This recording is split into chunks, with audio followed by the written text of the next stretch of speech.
generator and 11 parcels of Indian hemp. That is a we know the almost in bottle said that we omenya on India go to momina. And you hear police news so now about who sent up for who say wakokoro.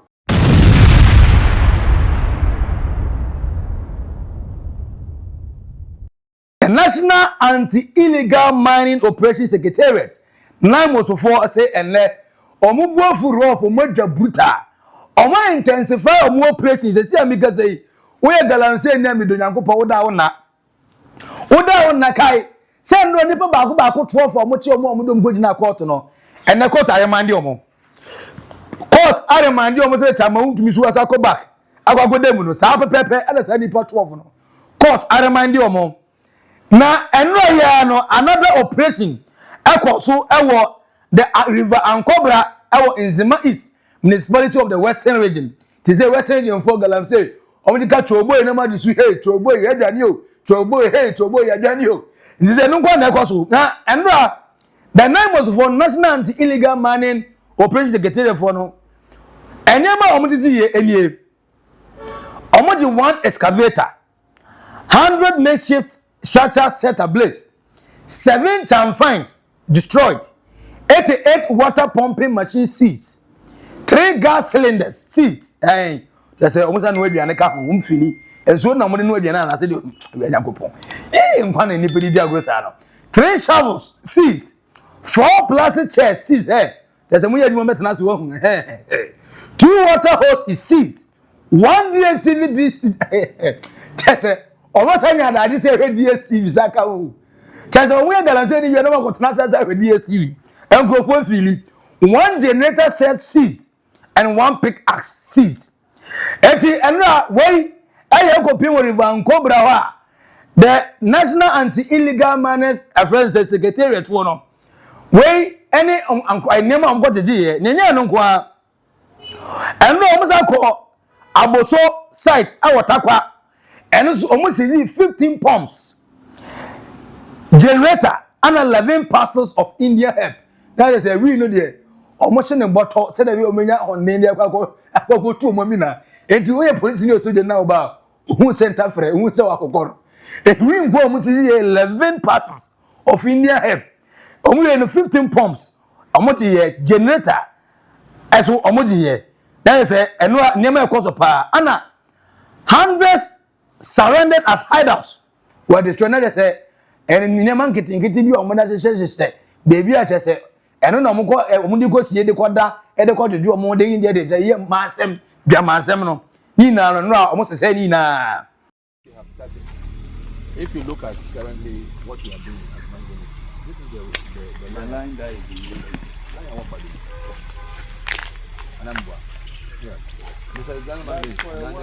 for a while, this one has not been used. Yes, Mangan is my hot to places.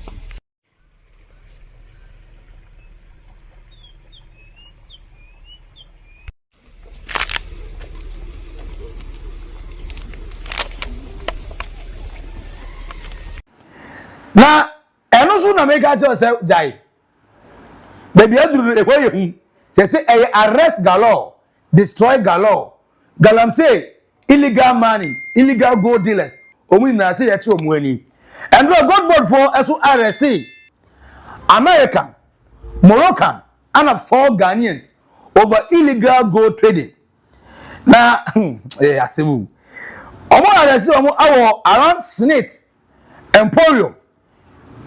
Baby, I say Marina Mall, Accra. Now 2.2 million worth of gold. 2.2 million Ghana cedis. Hey! Gold no go worth 2.2 million Ghana cedis. And Ghana for back 9. Abo American ni Moroccan say American ni Moroccan for na investors no. Omo na dis kind of finances, omo na Oscar no. And Ghana for na connection man say dem bia ye niska. Nti e ba ye gold national. Ye for 10%, 5%. Ye da kin na ma brofo. E ba even illegal no kura na yes I connection man. Ye fuck it we be there that kin na ma. Hey, prayer go Ghana. Ye bro, ye ble off. And general National Anti-Illegal Mining Operation Secretariat for amount for senior man. at the same time na GoldBoard for esu make arrest enya no kwa eno landlord ana nipa baako miensa chese omoye Galamsey for landlord na ga chi omo se chairman ase me hwe a me dan mu ha ma fie mu ha board wo ha ana omo so ye sure me sure because na sase e memi na gold wo ha ene go for say we de me ma sase dan na ben famo ene no mu sase so mutu omutu ene de se eno ye go pie omo so ya chi omu ni na osino zongo ya chi landlord ne sa ni pam agumako me ensa ni na se momra mungo yi mu nsema no se wo se wasase agudie no e wo dia wo be kam yete enti we re se bia duru ahwa una na kwa ja usuka gogo awo e fe se ekukuo mu a ke se ko Ghana man abaya man ye mi go bia duru wo ye mistake wo ye kale ye becho na Mustafa Gbandi eka NDC National Executives no we anokate se Ken Ashbe oka the civil society organization for no more or very vocal, vociferous, loud and clear and opinionated when it comes to issues regarding Galamsey. The 8 gallant heroes we know papa ni TV no say president and sadan o ka anwana ka ga ka tree ka hausa chesenko nya kasa bia ka onya dagomba kura friends gonja kasa nkobeka president John Dramani Mahama say on end Galamsey ni magana for na ye mani pan wotwi enwu kwa and now after some go share the civil society organization John Dramani Mahama any go share no according to Mustafa Gbandi say Kenashibe a question do mama actually come for so kasa na enye fine na mom no ono on bi grudge Kenashibe aye ade say ye yema amanfo hu ye power aye NDC fo ye hu say ese stop Galamsey nti se Kenashibe o kan sa even though kwan for so kasa na nka mempe but eye me de because ebo ma yen NDC fo ye gina na so me say mo se mo hu say ye yem kakra ana mo tie dia ene ye no ye go so yem sa because mo na say asanta mu hia sumbo and say mo the right thing but according to Mustafa Gbandi just say and the arrest galo ya ya sha se ti obia ene ye wo ye Galamsey wo wa na ye che no eye all because kwan a Kenashibe ni other civil society organization for go share John Dramani Mahama ene mo mu demand ya mo say oh yeah ebebo Ghana no so far eno mo ye no say all this arrest now there's still amount for fan no mu ways Galamsey then the next step will be necessary to take. I was quite surprised the posturing of my brother Kenashibe, but of course that is the role of civil society. You spoke to the president with hard language to awaken the whole government, to awaken rank and files. Collectively overcoming, I am on the ground than the entire MPP put together. And I'm telling them that we have improved on the fight against illegal mining and we continue to make that progress. Dennis Miracle Abuaje, a communication director, Edema Dr. Alhaji Mahmoud Baumia for the MPP. Now, Papa say, finally. Say as a John Dramani Mahama ni NDC for us, I feel na mu ye adwuma. It be like now you dey work. Or say time na ye kan say as a 9 months ni. Honeymoon na so, mo hwe so na mu ye Galamsey na mu nya blame games na mu ntie. But say Ghana ni bia sorry. As a Ghana ni bia ohu nsuo na nya na otwa na o da to social media. Ohu kwan na nya na otwa na da social media. Train ya mo say ni, train kwan yo na otwa na o da ba social media. And say no amount for that to social media man. Ghana abain the John Dramani Mahama and the government they say look say anya fast anya hurry up me am fight against this Galamsey it will be the end of the NDC and then John Dramani Mahama is awake. I think the government has taken off at least in the past 4 weeks since the last 4 weeks when we peaked with these agitations. I think they've taken off. I mean when they came to ask us for evidence and we took them to the evidence and we showed them, I think indeed, it looks as if they were waiting for the evidence. And now everybody across the country is sending them evidence. People are taking pictures of railway lines. People are showing pictures of pipe-borne water. Like, the entire country is now woke, against Galamsey. And the pressure on them is pressure that they themselves bought. Like, they paid for it. This is not pressure that somebody somewhere at Channel 1 is bringing. They paid. Because this is pressure that they themselves cooked when they were in opposition. and the people are simply serving it to them, except that it's really hot, and they are hoping that it cools down before they eat it. But no, there's no time. You see, Galamsey is a big threat. Today in Ghana, there's nothing threatening the survival of this country than Galamsey. And the impact has tripled. The Galamsey situation has worsened in the past 9 months. And it is one of the reasons why people are alarmed, especially when people had so much hope that this is a government that was coming to change the course of the fight against Galamsey, and they don't see that. That's why people are agitating. And I beg Wanda to accept that is the only reason why people are probably mounting fire, because you raised their hopes to a certain point, and they had a certain confidence that you're going to do something extraordinary different from what the Akufo-Addo government was doing, which you were always criticizing. So if they are not seeing that, they will complain. And that for me is something that they need to admit. You see, every day he talks about Professor Frimpong Boateng's report. I never believed in that report. But since he has believed in it, I am saying that let's work with it. Professor Frimpong Boateng's report told us, and today it's manifesting as to why Galamsey has worsened in 9 months. On page 13 is there. The report clearly indicated. Yes, it's there. It's in the report. The page 13 clearly indicated that there are more NDC people in illegal mining than any other. It's there, like verbatim, black and white. No matter the context, that is what it said. What it means is that if today we are seeing Galamsey escalated in 9 months, probably that report gave us an indication. Now, what government needs to do is to stop excuses and stop asking for time, because nobody has time. Look at the screen. Nobody has time. The situation is dire. And you made specific promises to the people. At least implement those promises. Let them not work. The people who are actually admit that you have made an effort. But in a situation where you've not done even the things that you said you would do, people will talk. Now, Kwaku Ose Crunchy Asiedu, I friend Koka.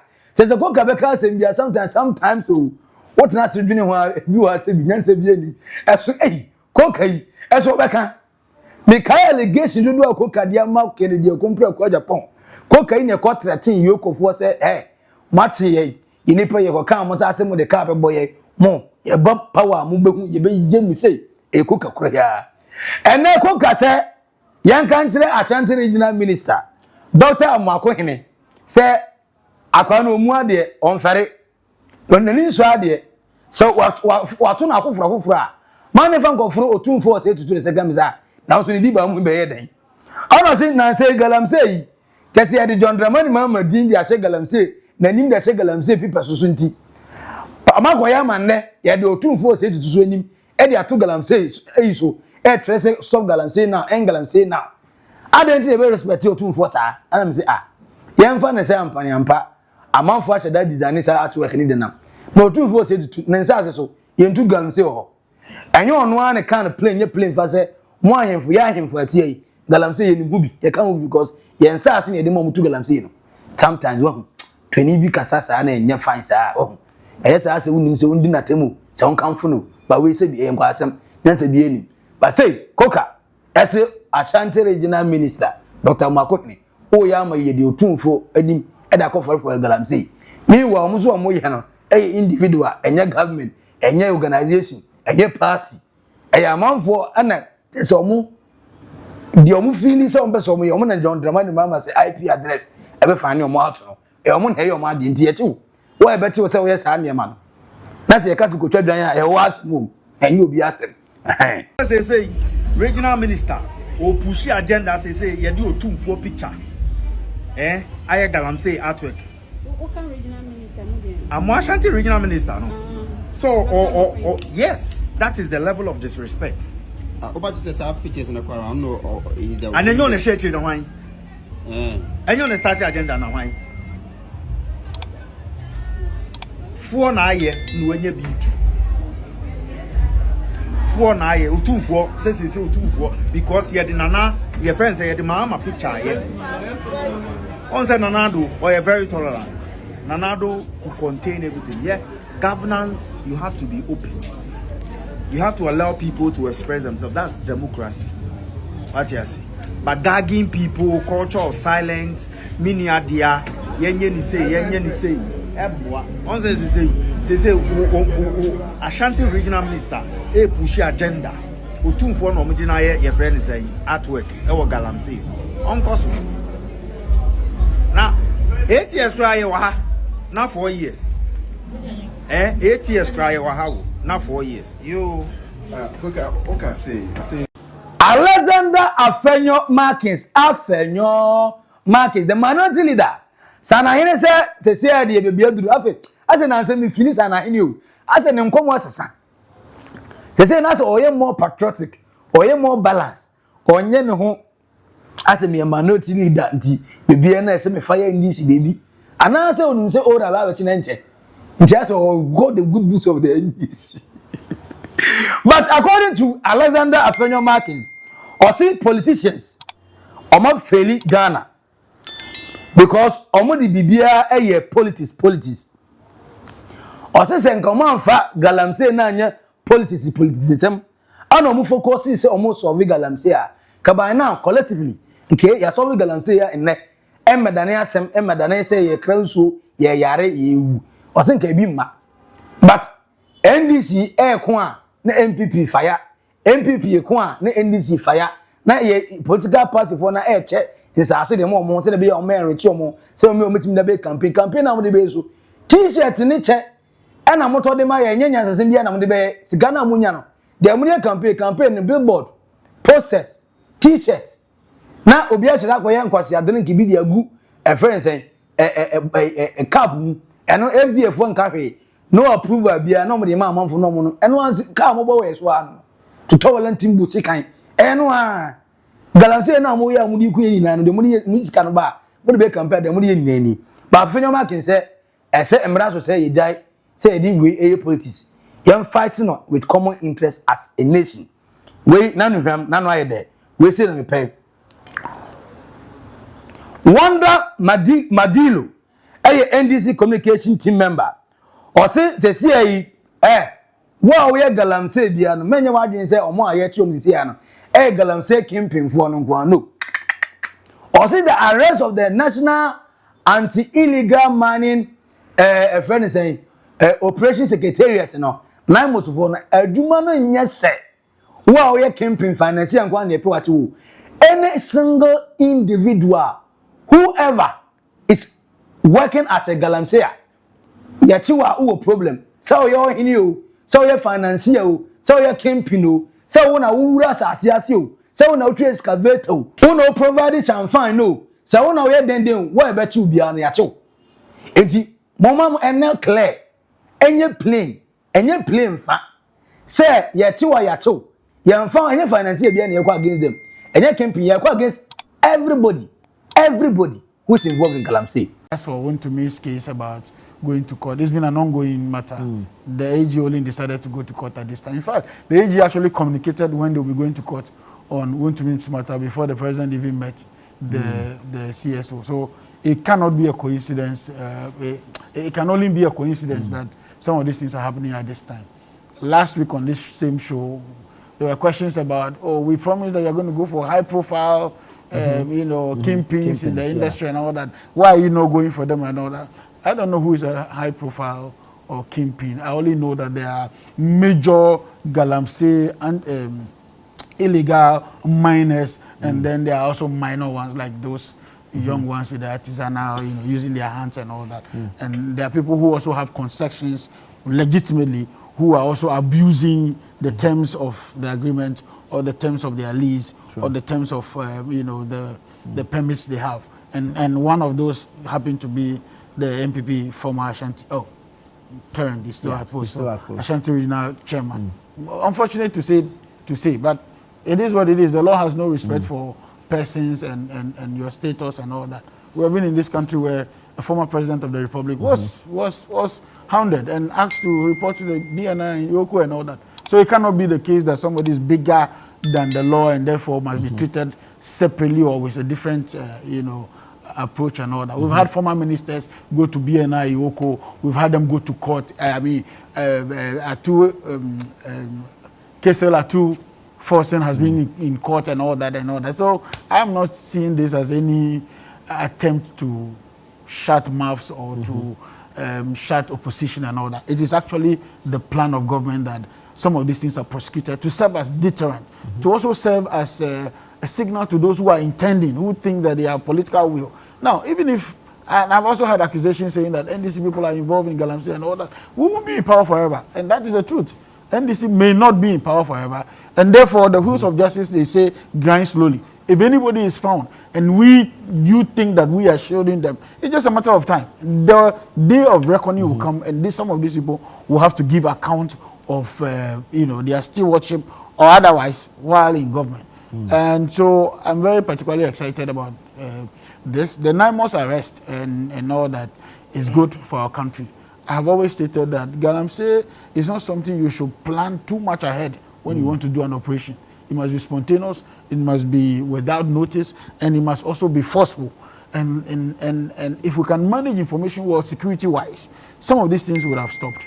But you see, if you communicate, oh, tomorrow we are going to be in Western region, are we fools? If I'm in Galamsey to wait for you to come and meet me, we would have even packed our things, even dug a hole, cover it up, and then walk out of the place. Then when you are out, we go back in. It should be spontaneous, and it should be based on good tip-offs and then security alignment in all this matter.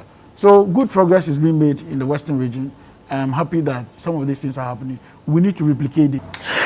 According to Harry Kwabena Kokofu, former MP, Edema Bantama constituency, Edema MPP, Babana said, no officer Bananka state of emergency here declared that do. Because already they were last year, the entire nation, including the ruling party, CIA, NDC, John Dramani Maman in the party no. Obiaka say, hey, Galamsey, you be doing yes, yes, say. The end of the year, extra 9 good months. Young for state of emergency, my. Nay, that's say time, that's all. But you don't say, young trainer, yes, young trainer, yeah. About the last year, the entire nation felt, said no, Galamsey, no, enough is enough. Let's declare state of emergency. And then after 9 months later, so you are going to say declare state of emergency. A premature, too early days yet. And I say how? Why? On TSA. And the president has said, don't forget that Galamsey, the use of state of emergency is the last resort. So when are we going to see when are we going to get there so that we employ the last resort? Okay. We are there. And critically so, we are there. And you think we are there now? Because what the president said during the CSOs was that he will declare state of emergency when advised by national security. Until he's advised. So I don't know if we are there. You don't know if we are there. National security, you know we are there. I know. When did we get there? I know we are there. When did we get there? We've been there when last year the entire nation, together with the opposition, the CSOs, the coalition for whatever, they all ganged up and impressed on the Akufo-Addo's government to fight Galamsey. In fact, they gave up to 10th August. If Galamsey is not stopped, they're going to shut down the country. So it dawned on all of us that we are there in a critical moment. It's beautiful that you said it dawned on us. Yeah. It dawned on us, but these were the people that were arrested, that were detained. They were denied bail because they said we should fight Galamsey. Today, we sit here 10 months down the line and we say declare state of emergency. Yes, but you are not getting me right. Okay. We got there. People agitated. The government thought he had other plans to fight. Those plans did not work. So the people of Ghana passed judgment and they said, you have failed. Leave office, come in, those who have the pragmatic solutions. So here they are. Honorable fellas, Akwate Okle, MP Edima Boteno, English Amanfru, essay, caterpillars importers now. Or more important caterpillars for Galamsey purpose, no. Yen trace yomo, na yanchi omunina. Also, omochi nyadin. Say na say copy mo port and harbor. O the excavator ni caterpillars be pimwa. E make sure say be check me no. According to the honorable fellows Akwate Okle say yensha say interest yomo. Say some machines akese no heavy load duties machines no. Say bi some ma back biwa. Ebe bo ma Galamsey na swati because omuti mfa shawo. Any say can pick us in kwan from wo. Enkwan kutu Galamsey me sit na ho. Galamsey na me ko wese nji ko hu ye no. Almost sorry, the boys, no, the Omuyan is a man tramo. Or no tramo, we need Kakaragusu ya. No appearance will be on no Yansa crowd the Guso. Asa, and I didn't wear waterlogged areas in Guanum go to Galamsey. And Zuano. It is the I say the figures in the packer near Savon Sako. Ubakona ni pabes 4-5. And you will be a boom honor. Obaga say a friend is a reloader. And a very said man, Master Jai. Boys in of him, but Ebia, your forest areas, mountain areas, nay, Sandiaman, maybe a Muntimin Conazua only. Still, they can do it. But it's not an easy thing at all. Let alone a caterpillar will be taken from the ports and will be driven to the bushes. Who are those behind? So if you could start tracing from even which people give the mandate, which people give the license, which people who allowed those people to come out of the ports, our harbors, and which people drove those things to the bushes, I think we have to start from somewhere. The last time, some time back, let's drop up the last time issue. But what I'm saying is, we have to trace from where these caterpillars are coming from. Because these people who are mining are not using their manual. They are not in the capacity in their capacity to do that. People are actually behind those acts. And those people should be apprehended and be severely punished. And I believe by so doing, it shouldn't be we shouldn't be making noise about it and now they wonder, then we stop. But we have to fight, because we can't be here stealing our future or the future of our generations. What we are doing or what the Galamseyers are doing, they are stealing into our future, and we cannot. It is unacceptable. Philip ni latte, co-host Edima Breakfast Daily, and I'll say, we act like ostriches, we hide our heads and pretend the problem isn't there. We ain't saying all about how he handle illegal money. Or say, hey, you may be illegal money, no, you may be tuno. In him sassy was all. Yenim Kure was all. Yenimo and him for most of months, I say. Yenim politicians and ne and him for ne, some big men in the country are, or moon financiers or more funding. Yenim Hawa, a friend is saying task force for Yati Ebi, Efaso. Estorti sika free Galamsey for Oldboga so montwas munye maduma yenim weni na but ye hote se di asem no ye dwene ho ye kwa kira se yensan dwene ho biu ye ho no mako ne kune e kwa tifi nya kwa hunu so no nya ba na afọ bebuza se woni hunu so no o se ye na ye nya ye dwon sem no enzo no ngo se no wa ha na obeduru aka se wa na hono no ya nya hunu so no ya nya se no enti yenim pa ye nya se ye pretend no. The president met CSOs. That was last week. And in the president's statement, or rather, when Franklin Kujo asked a question in Money Africa, he made mention of the fact that we need bigger budget to deal with illegal mining. And if we need bigger budget to deal with illegal mining, at the end of the day, these things get to affect the purse of the country. So if there is an amount of money that has to be used for road construction or for the building of healthcare, for the building of school, for the building of an infrastructure that is going to help the country or the society, we now pump that same money into the fight against illegal mining.